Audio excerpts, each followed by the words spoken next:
And just like that, I'm back home. But before we get into that, let's reverse a bit.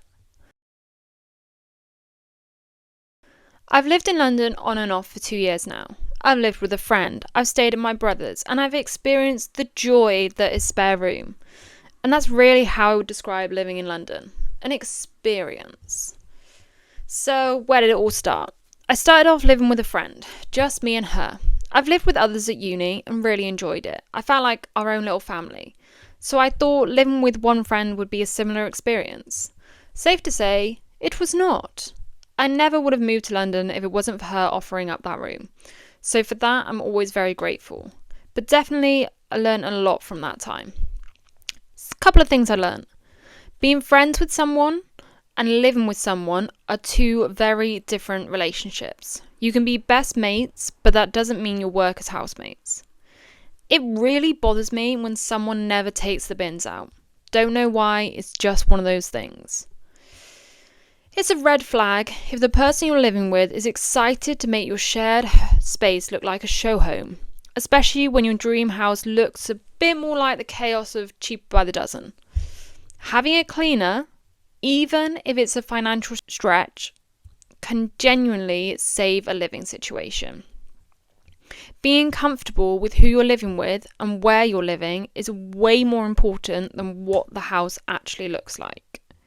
I do still think living with friends can be joyful if done right, but next time I'll check that our idea of home actually lines up. The family phase. After the contract ended, I lived with my brother for a bit. I've always gone well with him and his girlfriend, and I feel lucky for that. I felt comfortable in their home. It was easy. I didn't have to make small talk in the evenings. I could just be. I could flop on the sofa and just be there. And as much as I could have stayed, it was never truly my home, just theirs, where I was staying for a bit. So I found myself back on spare room. London housing is just madness. There are loads of rooms out there, popping up every day, but just as many people hunting.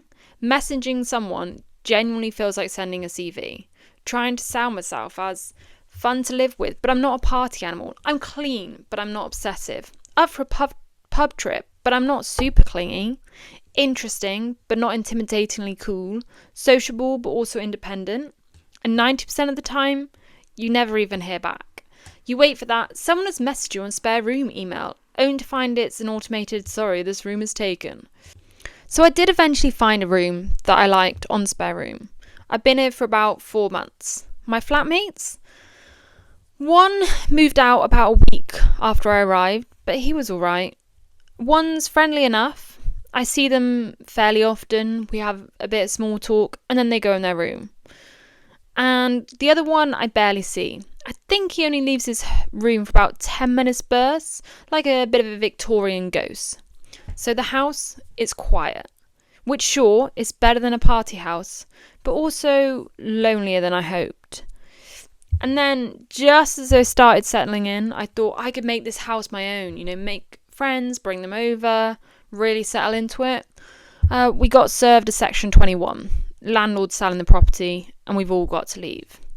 So that's where I've ended up, back on the hunt again. So what's it actually like finding someone to live in London? For me, I found it exhausting.